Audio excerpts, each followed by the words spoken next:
Здравей, Митьо. Здравей, Славчо. Някаква фибичка мерех. От мене. Аз обикновено излизам с фиби. Ставям си на косата, за да ми... И що така пада? Да сложа за бода. Гледай как са хлозга. Как? Дай ме. От балета ми е. На моя балет е тази. Не ме опипвай по ръката. Излез си и си кажи там, каквото си направил. Здравейте! Добър вечер всички! Аз съм най-големия българин, най-оригинален любовник, патриот, змеокрутител, патрон Митьо Пищова. Браво! А защо змеокрутител, бе? Моля? Защо змеокрутител? Щото окрутям змии. Добре, кажи сега защо си дошъл днес.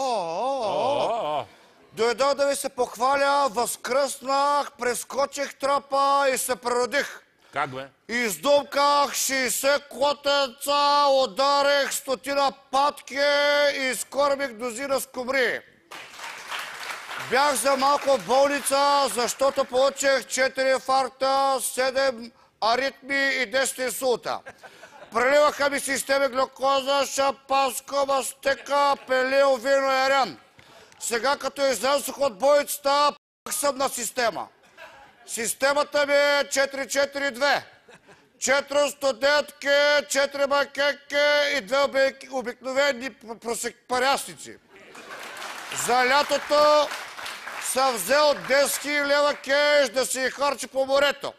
По цяла нощ пълня жакуйста, шампанско, ягоди, пастърма, шопска слата, трюфели, сайдери, майонеза, манекенки, Манекенки или манекени? И накрая... Манекенки, манекени или? И манекени, и манекенки. Пъхам каквото хвана и накрая хвърлям хайвера. Станал съм като гръцки банкомат, всеки ден дам по 60 евро студентка. Сега иска да ви кажа, миналата седмица бях с 2 майкаки до 18 години, до 48 кг. Значи подавам им любовния салам. Айде сега, сложете червена точка.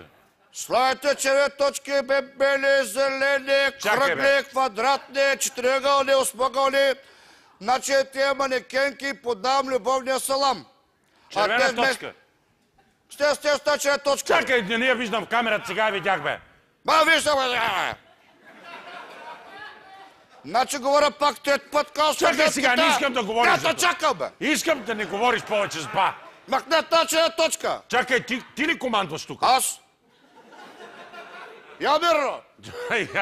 Кажи сега за червена. Я се те прави цялата. Стига, бе, тебе. Стига, бе.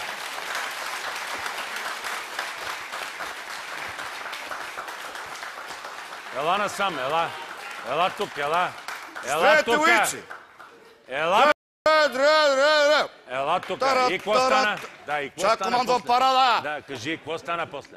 Здравейте, сектор Б. Чакай, бе! Здраво желая, Митьо Пищова. Здравейте, сектор... Каха! Що бързаш, а? Престани. Здравейте, сектор Б. Престани, бе.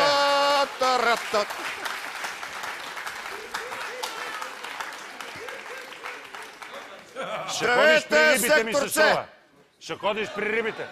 Не мога, повярвам. Ще ходиш при рибите! Там ходи вече. Здравейте, Кукумент! Здравей, желая, Митьо Пищова! Евгений, му юдисвате на къла. Ще ходиш... Господин Трифонов, целият команден състав е лице. Ще кажете ли нещо да поздравите войниците? Не, благодаря. Излезте и кажете за това. Какво ми правите? Отидете и кажете са, какво ми правите? За манекенките кажете какво беше там. Значи за 4-ти път искам да кажа, че подавам на манекенките любовния салам. А те вместо го милва, го целуват, взеха да го ръфат със зъбе. Сега, бе. Викам, момичета, какво правите? Що гризете така настървено? А те викат, защото сме от Гърция и сме гладни. Значи, господин Трифонов, на мен като ми стана едно тъжно, викам се, ще отида в Гърция, ще раздава кебабчета, цепури, скумри, дзаджики, маджики, пастет, кьополо, узо, музо и таратор. И? Ще ме изберат за кмет на Солун. И ще ми направят паметник като разпил, ама през нощта няма ми светят очите, а ще ми свети питоня. Добре, не. Аз вече направих един конкурс за манекенки в Гърция. Казваше се Мис Кралица на Кавала.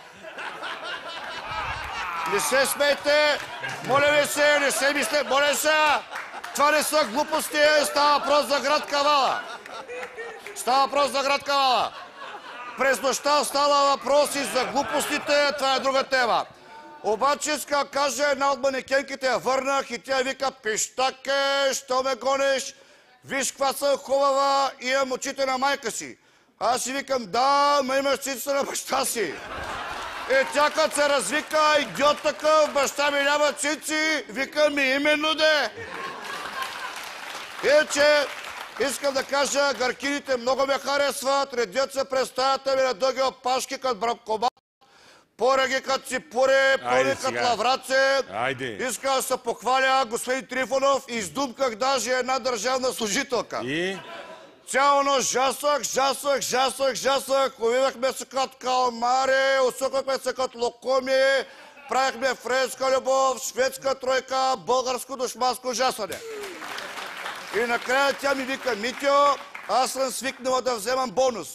Викам, добре, давай тогава и отзаде. Айде сега!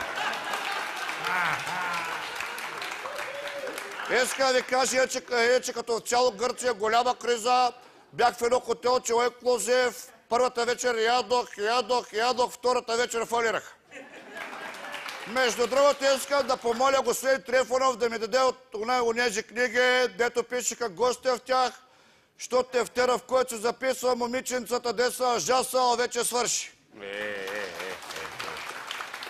Женичките, които съм порил, станаха толкова много, че надминаха по бройка сериалите Дързост и красота. Освен това, организиран концерт Пищова възкръсна на стадион Ивайло в Велико Търново. Обаче, като раздадох безплатните покани на всички женички, които са играли с любовите писалка, 17 000 места се напълниха и сега нямам други билети. Обаче не всякога намирам лесно манекенки, господин Трифонов, за любовната игра. Мината седмица ми се палуваше с някакви нови момиченца и звъннах на Киро Скалата да го чуя какво прави. Той вика, в Слънчев бряг съм, идвай. Прави вика страхотен купон с Анита Мейзер. Викам, Киро, вярно, че бях болница, ама дори аз не съм чак толкова закъсал.